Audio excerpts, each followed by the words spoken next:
교회는 국가 권력과 일정한 거리를 유지하며 협력과 견제의 관계를 유지해 왔습니다. 교회와 국가의 협력과 견제의 관계는 예수님께서 오실 때까지 계속될 것입니다.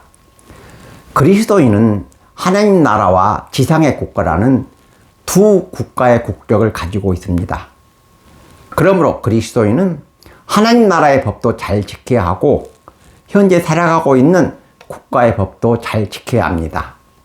오늘은 성경적인 국가관이란 제목으로 말씀을 강론하겠습니다. 성경 로마서 13장 1절에서 7절 말씀입니다. 첫째, 국가 권력이 하나님 뜻에 합당하게 행할 때는 국가 권력에 복종하고 적극 협조해야 합니다.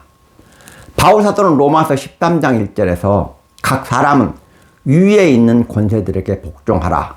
권세는 하나님으로부터 나지 않음이 없나니 모든 권세는 다 하나님께서 정하신 바라고 말씀하셨습니다. 권세는 하나님으로부터 나오기 때문에 국가 권력에 복종해야 한다는 말씀입니다. 역사적으로 바울 사도의 이 말씀은 수많은 논란을 불러일으켰습니다. 옛날의 왕이나 독재자들이 자기들의 통치를 정당화하는 수단으로 로마서 13장 1절 말씀을 악용했기 때문입니다. 왕의 권한은 하나님으로부터 나온다는 중세의 왕권 신수설도 로마서 13장 1절에 근거했습니다. 봐라, 성경에 나와 있지 않느냐? 왕은 하나님의 사자이며 하나님의 대리자다. 그러므로 왕의 명령을 거역하는 것은 하나님을 거역하는 행위라고 독재를 정당화했습니다. 그러나 국가 권력에 복종하라는 바울 사도의 말씀은 그러한 뜻으로 하신 말씀이 아닙니다. 2000년 전 바울 사도가 이방 세계에 기독교 복음을 전할 때 이스라엘은 로마 제국의 식민지 지배를 받았습니다. 이스라엘에는 로마 제국으로부터 독립을 추구하는 수많은 무장 단체가 존재했는데 무장 단체들은 폭력과 방화와 살인도 서슴지 않았습니다. 문제는 그 당시 로마 제국과 수많은 나라가 기독교를 유대교의 한 분파로 오해하고 있었다는 것입니다. 로마 제국과 로마 제국 내의 수많은 식민지에 복음을 전하기 위해서는 기독교에 대한 긍정적인 평가와 긍정적인 이미지가 필요했습니다. 그래서 바울 사도가 각 사람은 위에 있는 권세들에게 복종하라고 말씀하신 것입니다. 기독교의 이미지를 개선하기 위해 기독교는 유대교의 분파도 아니고 폭력과 살인을 일삼는 집단이 아니라 국가의 법과 질서를 존중한다는 뜻으로 국가 권력에 복종하라고 말씀하신 것입니다. 다음으로 교회와 그리스도인은 국가 권력의 정당한 요구와 명령에는 반드시 복종해야 합니다.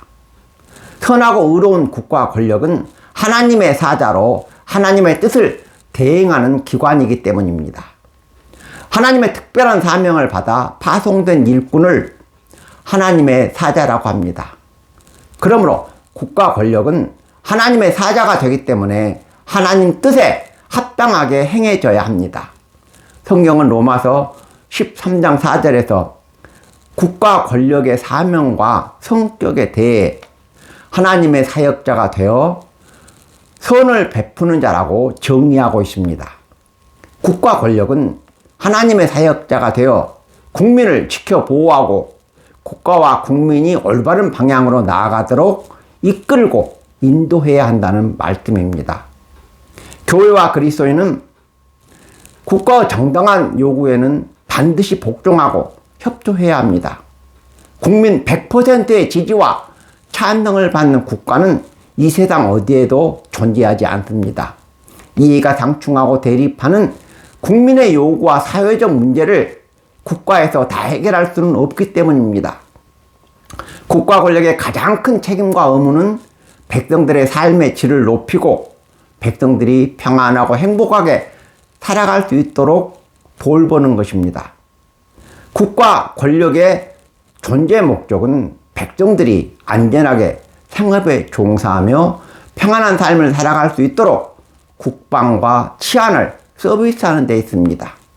적군의 침입을 받아 전쟁을 하게 되면 평안할 수 없고 행복하게 살아갈 수 없기 때문입니다. 나라의 법과 질서를 세우고 국방을 든든히 지켜서 백성들이 평안하게 살아갈 수 있도록 돌보는 것이 국가 권력의 가장 큰 의무입니다. 그래서 바울 사도께서 위정자들을 위해 기도하라고 말씀하신 것입니다.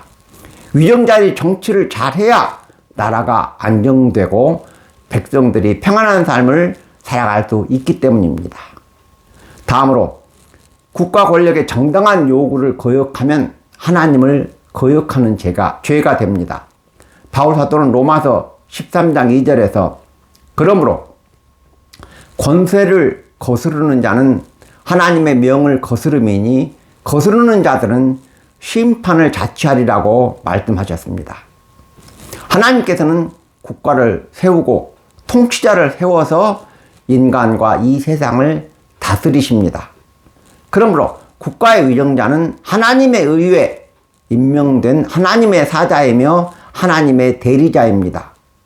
바울 사도가 로마 교회의 성도들에게 복종하라고 말씀하신 통치자는 선행을 장려하고 악행을 처벌하며 공정한 법치를 실현하는 의로운 국가 권력과 의로운 위정자를 말합니다. 그러므로 의로운 권세를 거역하는 것은 하나님의 뜻을 거스르는 행위가 됩니다.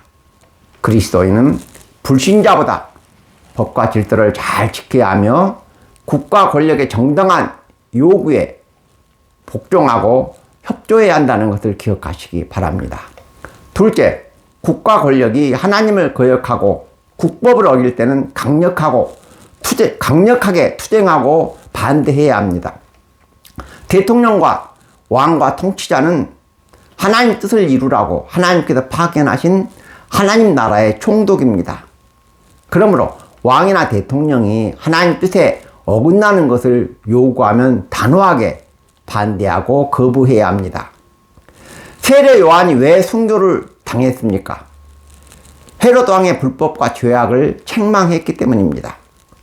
그리스도인이 다른 것은 참고 인내해야 되지만 신앙의 진리가 도전받고 정의와 진리가 무너질 때는 목숨을 걸고 투쟁하고 싸워야 합니다. 예를 들어 왕이나 대통령이나 권력자가 법을 지키지 않고 헌법 정신에 어긋나고 헌법 정신에 역행하는 행동을 하면 당장 권력의 자리에서 그 인간을 끌어내야 합니다. 자유민주주의 국가에서는 대통령이나 그 누구도 법 위에 군림할 수 없습니다. 대한민국의 주인은 국민입니다. 대한민국의 군인과 경찰과 공무원이 충성해야 할 대상은 국가와 국민이지 대통령이 아닙니다.